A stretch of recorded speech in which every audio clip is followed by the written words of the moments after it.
घटना चक्र पूर्वावलोकन सीरीज में आप सभी का स्वागत है। आज के इस वीडियो में हम उद्देशिका के बारे में देखेंगे और उसके क्वेश्चंस को देखेंगे।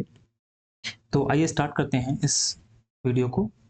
देखिए, उद्देशिका की जब बात करेंगे तो इसको प्रियम्बल भी कहते हैं, इंग्लिश में प्रियम्बल कहते हैं, या इसको प्रस्तावना भी कहा जाता है। इसको प्रस्तावना भी कहते हैं।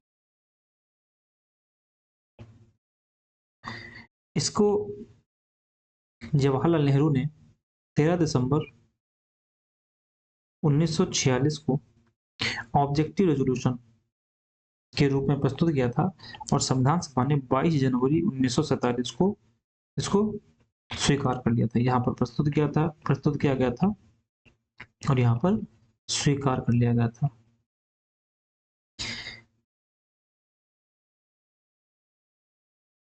इसके बारे में अगर देखें तो ये उद्देशिका का जो विचार है, ये विचार कहाँ से प्रेरित है, तो ये यूएसए के संविधान से, यूएसए से प्रेरित है।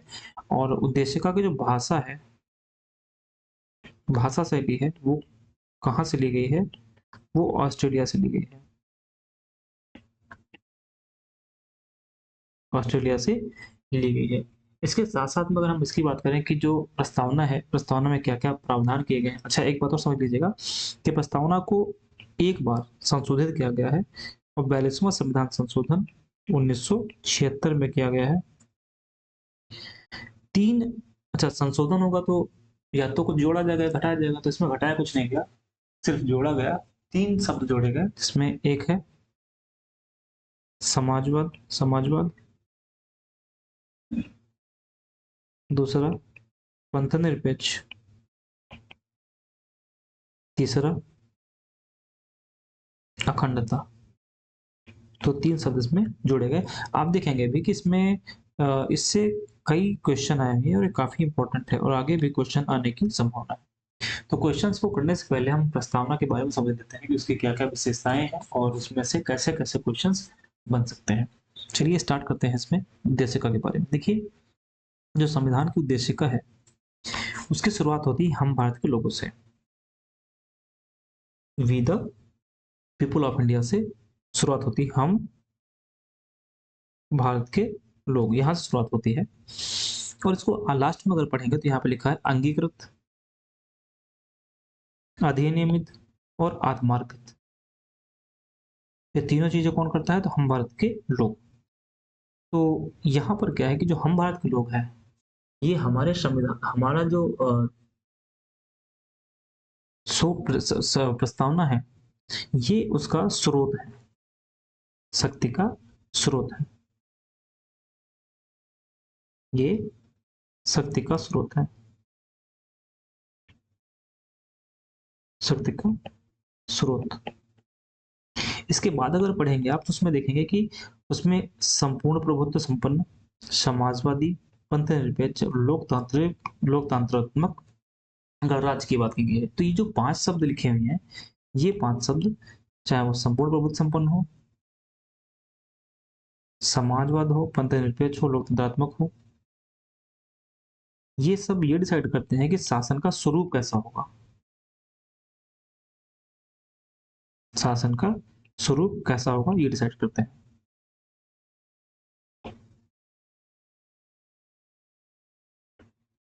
शासन का स्वरूप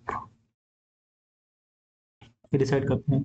और हमारे संविधान में जो लक्ष्य हैं, कौन-कौन से लक्ष्य हैं, वो प्रस्तावना में कहाँ मेंशन है, कौन-कौन से गोल हैं। तो एक तो हो गया न्याय, एक हो गया न्याय, दूसरा है स्वतंत्रता, समता, व्यक्ति की गरिमा, एकता और अखंडता और बंधुता।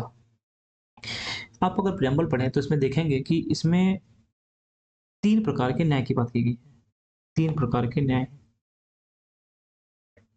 कौन-कौन से न्याय हैं? सामाजिक न्याय, आर्थिक न्याय और राजनैतिक न्याय की बात की गई है। तो सामाजिक, आर्थिक और जो राजनैतिक न्याय है, इनकी जो व्याख्या है वो संविधान में कहा है। तो सामाजिक और आर्थिक जो न्याय है, इनकी व्याख्या डीपीएसपी में की गई है, मतलब कि राज्य के निर्देशक तत्वों में की गई है। और राजनीतिक न्याय की व्याख्या कहाँ पे की गई है, ये फंडामेंटल राइट्स में की गई है, फंडामेंटल राइट्स में यहाँ पर की गई है। इसी तरीके से हम देखते हैं कि जो हमारा ये जो प्रेम्बल है, प्रेम्बल में जो स्वतंत्रता है वो कितने प्रकार की है, तो 5 प्रकार की। कौन कौन सी? पहली, विचार, अभिव्यक्ति, विश्वास, धर्म और उपासना। समता कितने प्रकार की है? 2 प्रकार की। कौन कौन सी? 2 प्रकार की है। कौन कौन सी उसमें है? तो प्रतिष्ठा एवं अवसर की स्वतंत्रता, प्रतिष्ठा एवं अवसर की स्वतंत्रता, व्यक्ति की गरिमा, एकता और अखंडता। ठीक है। और इस संविधान को कब बनकर रेडी कब हो गया ये? तो 26 नवंबर 1949 को ये रेडी हो गया। तो इसी दिन संविधान को अंगीकृत, अधिनियमित, आत्मार्पित कर लिया गया। अब यहाँ पर देखिए कैसे कैसे क्वेश्चन बन सकते हैं। तो पहला क्वेश्चन तो यही होगा कि संविधान कब बनकर के रेडी हो गया? तो 26 नवंबर 1949 को बनकर के रेडी हो गया। देखिए एक क्वेश्चन जो बन सकता है, तो यहाँ पर जो ये शब्द दिए हैं जिसमें संपूर्ण बहुमत संपन्न है, समाजवादी है, पंथ निरपेक्ष है, जो शब्द दिए हुए हैं इनका क्रम पूछ सकता है, नंबर 1। दूसरा, यहाँ पर जो शब्द दिए हुए हैं इनका क्रम पूछ सकता है। और इसके बाद जो तीसरा है, यहाँ पर जो 3 ये दिए हैं, तो यहाँ पर भी इसका क्रम पूछ सकता है कि पहले अंगीकृत है या अधिनियमित है, आत्मार्पित है। इसके साथ साथ में यहाँ पर पूछ सकता है कि न्याय कितने प्रकार के हैं, स्वतंत्रता कितने प्रकार की है, समता कितने प्रकार की, ये भी पूछ सकता है। या आपसे पूछ सकता है कि न्याय, स्वतंत्रता, समता, गरिमा, एकता, अखंडता, बंधुता, इसमें क्रोनोलॉजी में लगाने के लिए पूछ सकता है, या इसमें से कोई भी क्रोनोलॉजी उठा के पूछ सकता है। जैसे आपसे संपूर्ण बहुत संपन्न दे देता है, फिर स्वतंत्रता देता है, या और कोई देता है, फिर क्रम लगाने के लिए देता है। तो ये थी कुछ बातें प्रेम्बल के बारे में, इसके प्रस्तावना के बारे में। इसके साथ साथ में सवाल ये उठता है, क्या इसको परिवर्तनीय कराया जा सकता है कोर्ट से? तो इसका आंसर है नहीं, इसे कोर्ट के द्वारा परिवर्तनीय नहीं कराया जा सकता है। और इससे रिलेटेड कुछ केस भी हैं, जैसे कि बेरूबाड़ी केस में बोला गया था कि इसमें संशोधन नहीं हो सकता है। लेकिन उसके बाद केशवानंद भारती, जो कि बहुत फेमस केस है, आपने देखा भी होगा, इसमें मूलभूत ढांचे का जो प्रावधान है वो किया गया था। मतलब इसमें जो व्याख्या की गई थी मूलभूत ढांचा क्या होता है, तो मूलभूत ढांचे का यानी बेसिक स्ट्रक्चर का जो कॉन्सेप्ट है कहाँ से आया था, तो वो केशवानंद भारती केस से आया था। और ये केस कब का है? 1973 के, 1973 का। इसमें एक बात बोली गई थी कि संशोधन किया जा सकता है, और संशोधन कहीं भी किया जा सकता है पूरे संविधान में, बशर्ते कंडीशन ये है कि संविधान का जो मूलभूत ढांचा है उसको ध्यान में रखना होगा। मतलब ये होगा कि ऐसा नहीं है कि ढांचा ही बदल दिया। ढांचा का मतलब है जैसे हमारे भारत में जो संसदीय शासन प्रणाली ली गई है, इसको बदल करके हम कुछ और नहीं कर सकते हैं। ठीक है। इसके बाद में कुछ लोगों ने हमारे प्रस्तावना के बारे में कुछ बातें बोली हैं। जैसे गजेंद्र गडकर जी ने बोला है कि इसे संविधान की चाबी बोलते हैं, यानी की ऑफ द कॉन्स्टिट्यूशन बोलते हैं। केएम मुंशी ने जनपत्रिक बताया है इसको। और ठाकुर प्रसाद भार्गव ने संविधान की आत्मा कहा है। किसको? प्रस्तावना को। तो ये बात ध्यान रखिएगा, काफी इंपॉर्टेंट है कि संविधान की प्रस्तावना को किसने संविधान की आत्मा कहा है? वो है ठाकुर प्रसाद भार्गव जी। और नानी पालकी वाला को ने परिचय पत्र कहा है।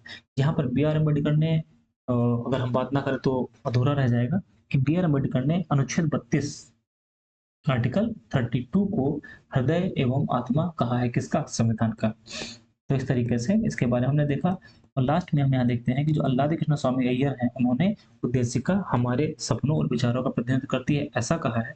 और के मुंशी के बारे में मैंने बता दिया कि उन्होंने उद्देशिका हमारे प्रभुत्व संपन्न लोकतंत्र गणराज्य की कुंडलम कुंडली बोला है। अच्छा, एक इंपॉर्टेंट ये है कि जो केशवानंद भारती केस है, सॉरी जो गोलकनाथ केस है, उस गोलकनाथ केस में ये बोला गया था कि संविधान की मूल आत्मा है कौन? उद्देशिका। तो आपसे सीधा क्वेश्चन पूछ सकता है कि किस वाद में यह कहा गया है कि संविधान की उद्देशिका संविधान की मूल आत्मा है? तो वो कौन सा वाद है?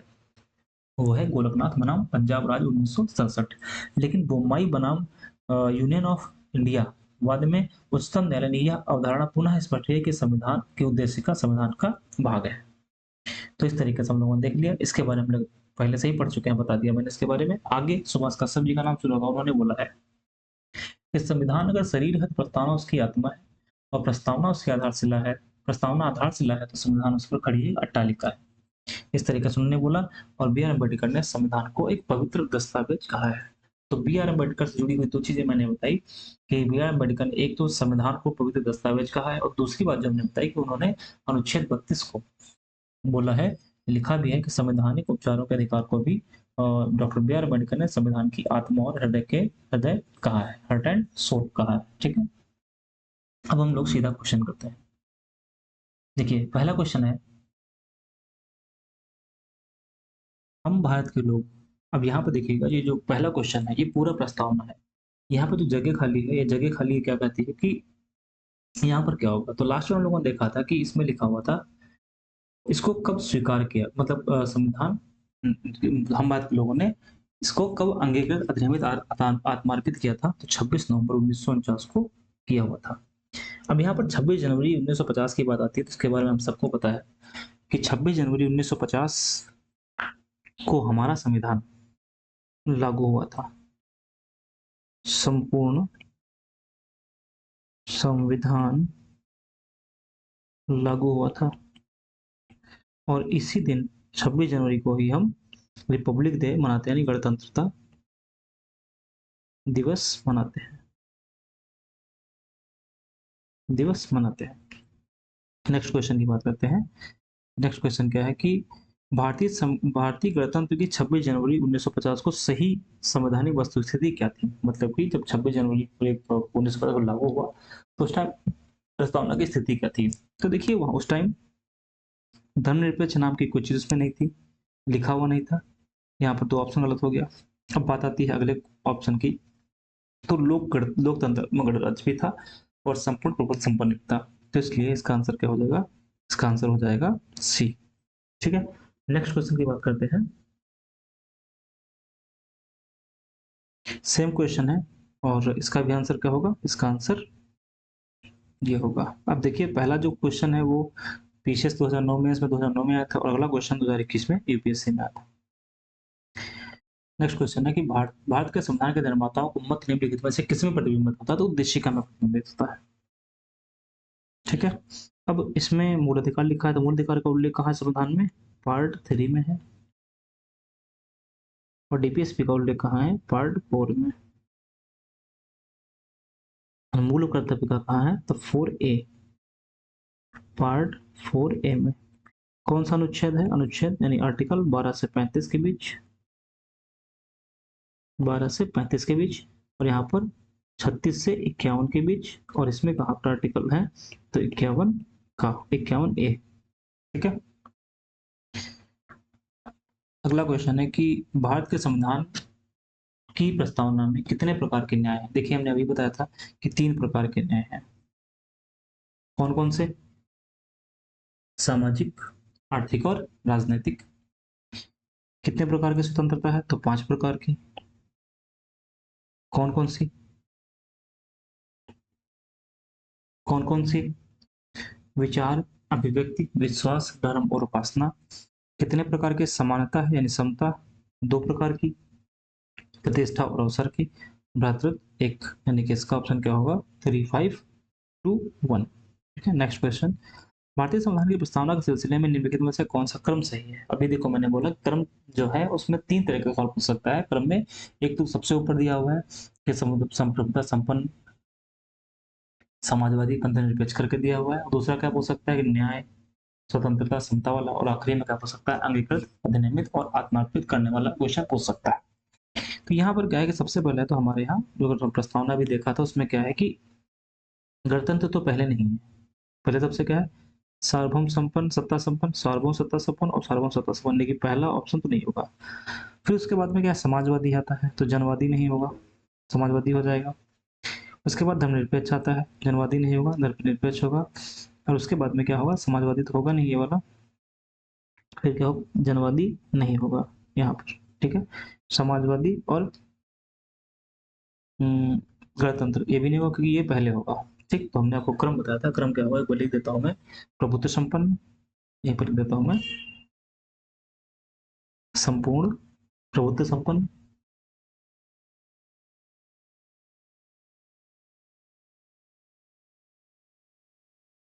संपूर्ण प्रभुत्व संपन्न। और इसके बाद में क्या आता है, समाजवादी,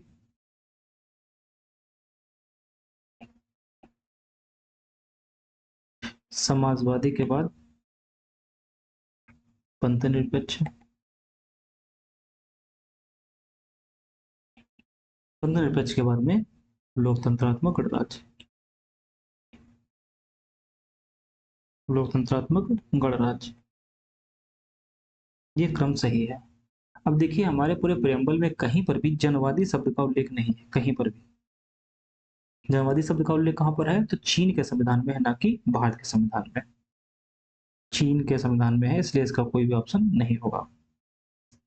अगला क्वेश्चन है, भारतीय संविधान की प्रस्तावना में भारत को किस रूप में घोषित किया गया है? तो भारत को किस रूप में घोषित किया गया है?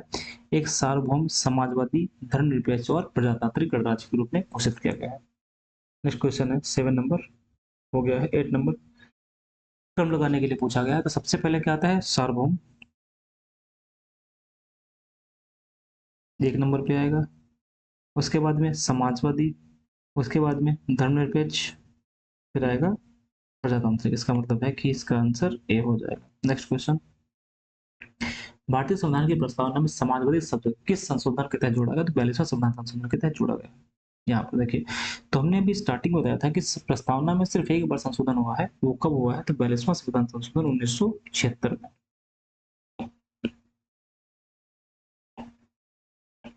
42वां संविधान संशोधन 1976 में जोड़ा गया है।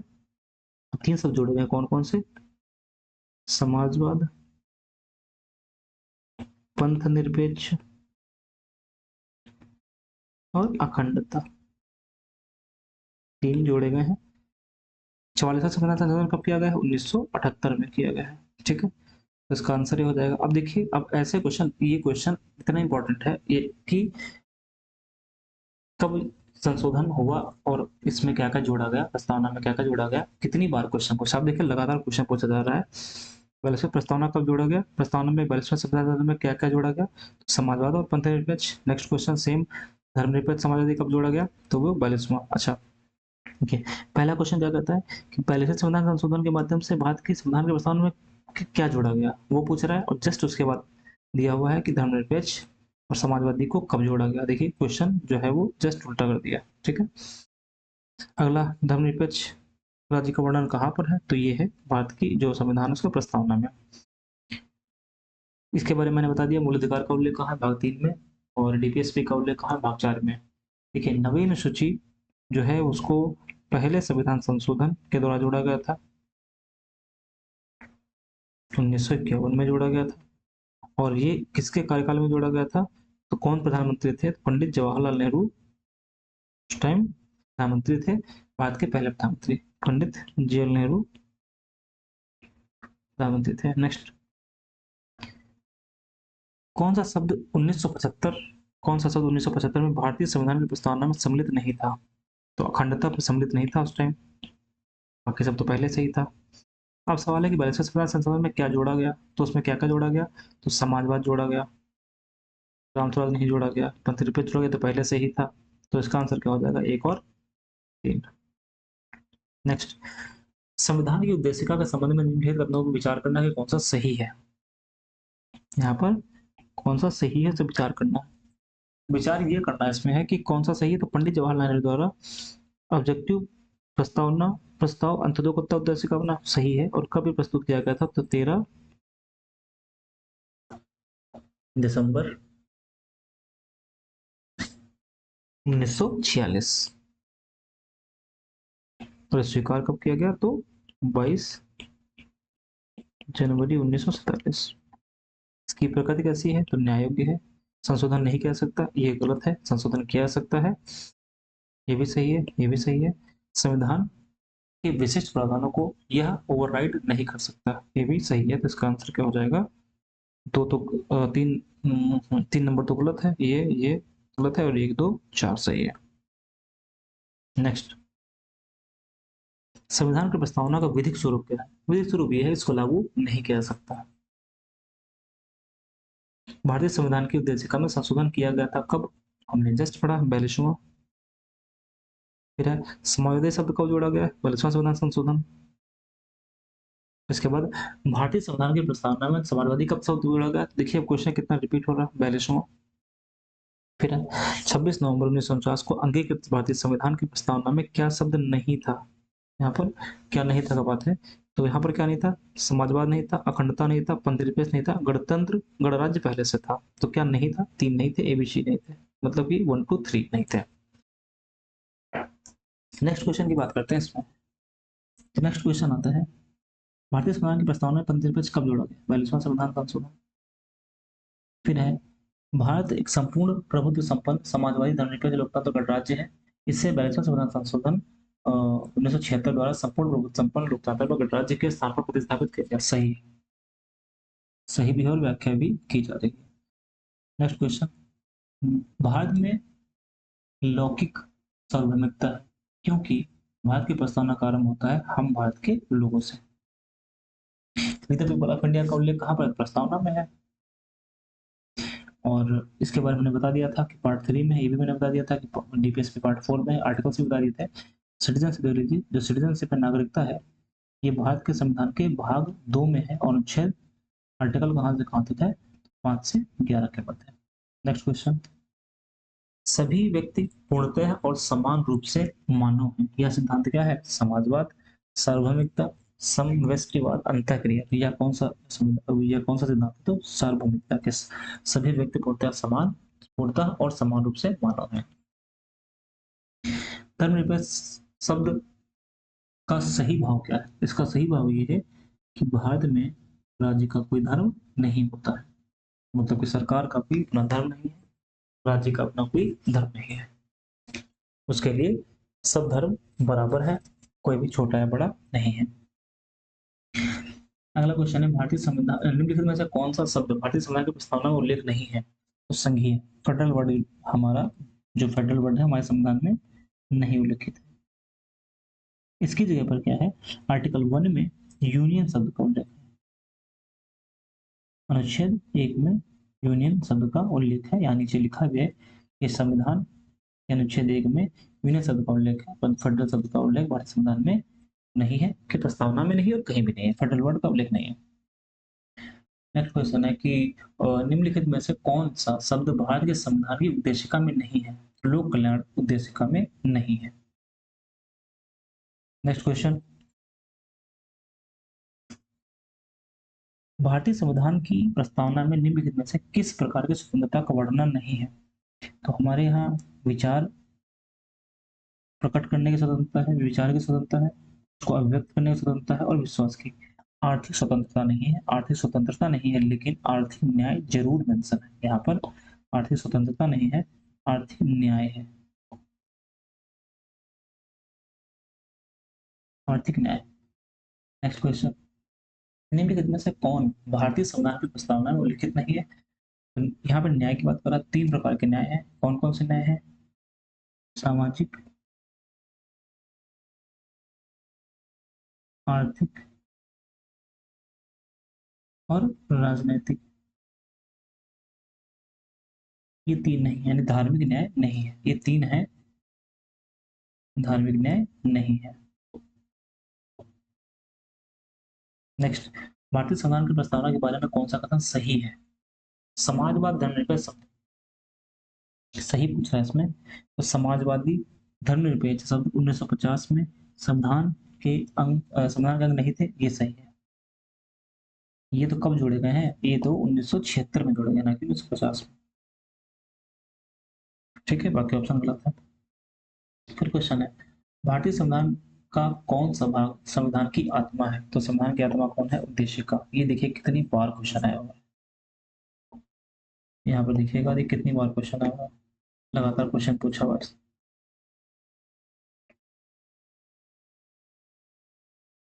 यहाँ पर, इसलिए ये काफी इंपॉर्टेंट है। अच्छा, इसके बारे में हमने बताया था आपको कि डॉक्टर बी आर अम्बेडकर ने आत्मा और हृदय बोला है। आत्मा एवं हृदय किसने बोला है? तो doctor B R Ambedkar.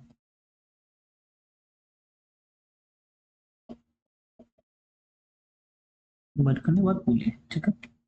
Next question, निम्नलिखित में से किसने भारतीय संविधान की प्रस्तावना को हमारे संप्रभु प्रजातांत्रिक गणतंत्र की कुंडली कहा है? तो कुंडली किसने बोला है? के एम मुंशी ने।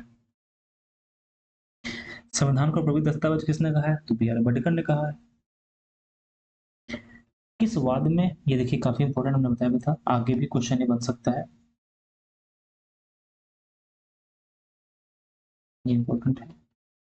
किस वाद के फैसले में सर्वोच्च न्यायालय ने सर्वप्रथम घोषित किया कि उद्देशिका संविधान का हिस्सा नहीं है? तो किसमें किया था? बेरूवाड़ी केस में बोला था संविधान का हिस्सा नहीं है, लेकिन केशवानंद भारती ने क्या बोला था कि इसमें संशोधन किया जा सकता है। संशोधन क्या हो सकता है? किया जा सकता है, लेकिन बेसिक स्ट्रक्चर है, मूलभूत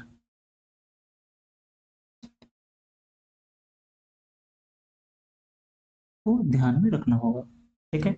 और इसके साथ साथ में हमने आपको बताया था अभी कि जो गोलकनाथ केस में कहा गया है, जो उद्देशिका है,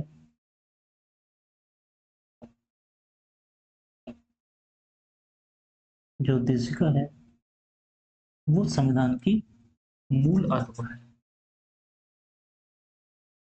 संविधान की मूल आत्मा।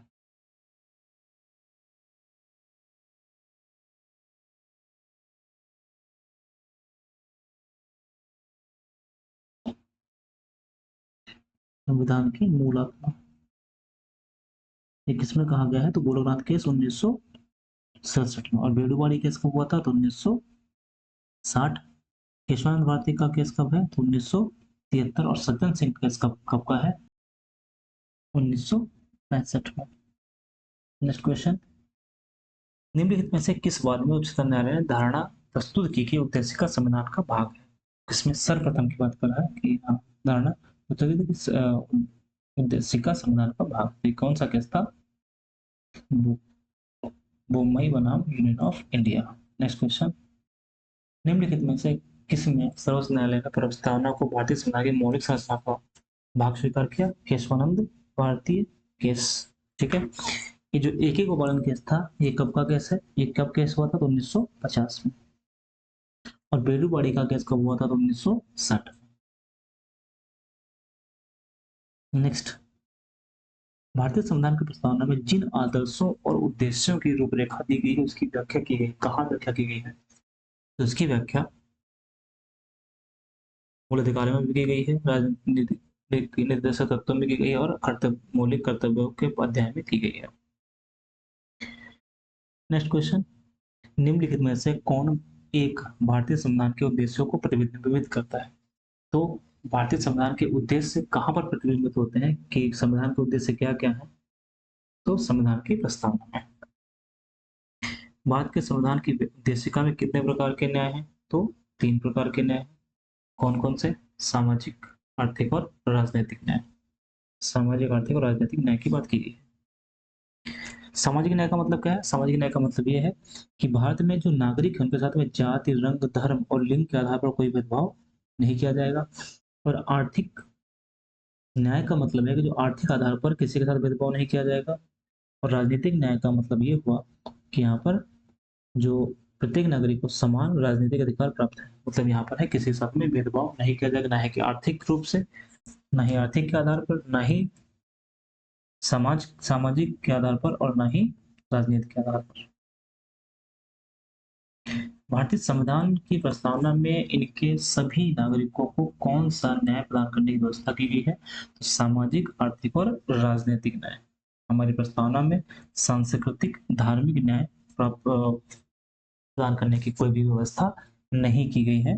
नेक्स्ट क्वेश्चन की बात करते हैं कि भारत के संविधान के उद्देश्यों में से एक के रूप में आर्थिक न्याय का किसमें उपबंध किया गया है? तो यहाँ पर हमने अभी स्टार्टिंग में आपको बताया था कि जो भारतीय संविधान है उसमें जो उद्देशिका है वहां पर 3 न्याय, सामाजिक,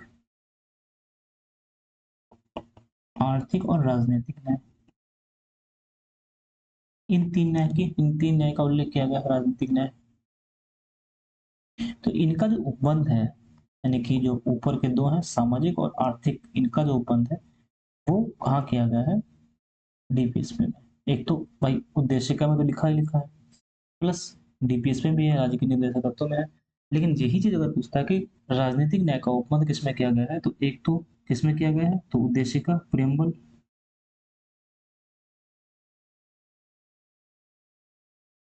उद्देशिका में प्लस फंडामेंटल राइट्स में, राजनीतिक न्याय के उपबंध कहा गया है उद्देश्य और फंडामेंटल राइट्स में। तो इसका आंसर क्या होगा? सामाजिक आर्थिक न्याय के हिसाब से बी। नेक्स्ट क्वेश्चन, भारत के संविधान के उद्देश्य का, संविधान का भाग है किंतु कोई विधिक प्रभाव नहीं है, संविधान का भाग है किंतु उसके अन्य संविधान का भाग नहीं है और कोई विधिक प्रभाव नहीं है, ये तो बिल्कुल गलत है। फिर क्वेश्चन अगला ऑप्शन है संविधान का भाग है वैसा ही विधिक प्रभाव है जैसा कि उसका अन्य भागों को, बिल्कुल भी नहीं है। संविधान का भाग है किंतु उसके अन्य भागों से स्वतंत्र होकर उसका कोई विधिक प्रभाव नहीं है। ये आंसर होगा कि ये संविधान का तो भाग है, लेकिन अगर वो उससे अलग हो जाए, स्वतंत्र हो जाए, तो उसका कोई भी विधिक प्रभाव नहीं होता है। और यूनियन बेरूबाड़ी यूनियन 1960 के में निर्णय दिया गया कि उद्देश्य का जो है भारत के संविधान का भाग नहीं है, ऐसा बोला गया था। लेकिन इसके बाद में जो केशवानंद भारती केस हुआ तो उसमें बोला गया ऐसा नहीं है, ये जो उद्देश्य का है ये भारत के संविधान का ही भाग है। नेक्स्ट क्वेश्चन, संविधान में दिया गया आमुख, आमुख का मतलब है प्रस्तावना, प्रस्तावना बोल सकते हैं या इसको हम प्रियम्बल बोल सकते हैं या उद्देशिका बोल सकते हैं। उद्देशिका की बात की जा रही है, सब न्यायालय में लागू नहीं होता है, सही है ये, न्यायालय में लागू मतलब न्यायालय इसको लागू नहीं करा सकता है। महत्वपूर्ण है और उसकी उपयोगिता भी है, बिल्कुल है। महत्वपूर्ण क्या है कि इसमें संविधान के जो लक्ष्य हैं वो निर्धारित है और हमारे जो संविधान निर्माता था उनके सपनों के बारे में भी है यहाँ पे। इसकी उपयोगिता क्या है? इसकी जो उपयोगिता है ये है कि जब संविधान में कोई जब कोर्ट में कोई निर्णय लेना होता है तो इसको आधार बनाया जाता है। शासन करने के उद्देश्यों को लिखित करता है, बिल्कुल करता है कि क्या क्या कैसे शासन होगा, शासन का स्वरूप कैसा होगा उसकी बात करता है। संविधान के कानूनी अर्थ, संविधान के कानूनी अर्थ निर्णय में सहायता करता है, ये भी सही है। तो इसमें अगर देखें तो हम चारों ऑप्शन सही है, इसमें ऐसा कोई भी ऑप्शन नहीं है जो गलत हो। इसका मतलब है इसमें कोई भी ऑप्शन नहीं है, तो हम इसमें नियरेस्ट मान सकते हैं सी या डी, लेकिन चारों ऑप्शन गलत है, इसमें चारों 1 2 3 4 सही है। फिर क्वेश्चन है कि निम्नलिखित में से कौन सा कथन सही है? देखिए सही स्टेटमेंट फाइंड आउट करना है, तो एक बात ध्यान रखिएगा, जब भी ऐसा क्वेश्चन आए तो वहां पे आप उसको गोला कर लीजिए, अंडरलाइन कर लीजिए कि सही पूछ रहा है कि नहीं सही पूछ रहा है। देखिए क्वेश्चन है कि कौन सा सही है, तो सामाजिक समानता संविधान में प्रत्याभूत नहीं है, संविधान में प्रत्याभूत नहीं है, तो ये स्टेटमेंट गलत है। क्यों? क्योंकि सामाजिक समानता की बात तो हमारे यहाँ आप देखेंगे तो सामाजिक न्याय की ही बात की गई है प्रेम्बल में, और इस तरीके से जो अलग अलग अनुच्छेद पढ़ेंगे आप तो वहां भी मिलेगा सामाजिक न्याय। तो ये सही स्टेटमेंट सही नहीं है। देश में सामाजिक असमानता पहले से ही विद्यमान थी, सामाजिक समानता पहले से विद्यमान थी, ये भी गलत है, समानता विद्यमान नहीं थी। फिर क्या है, सामाजिक समानता संविधान में प्रत्याभूत होता है, ये सही है कि संविधान में आप देखेंगे तो अनुच्छेद 14 से 18 के बीच में समता के अधिकार के विभिन्न प्रावधान किए गए हैं। ठीक है, तो इस वीडियो में इस उद्देशिका में इतने ही प्रश्न पूछे गए हैं। अगले वीडियो में हम लोग शासन प्रणाली के बारे में देखेंगे और इसमें देखेंगे क्वेश्चंस कैसे कैसे आते हैं, भारत में शासन प्रणाली कैसी है और कैसे क्वेश्चन आए हैं, किस प्रकार इसको अडॉप्ट किया गया था और जो हमारे शासन प्रणाली है वो कैसे काम करती है, उसके क्या क्या फीचर्स हैं उसके बारे में देखेंगे। तो कैसा लगा वीडियो जरूर बताइएगा। मिलते हैं अगले वीडियो में, बहुत बहुत धन्यवाद।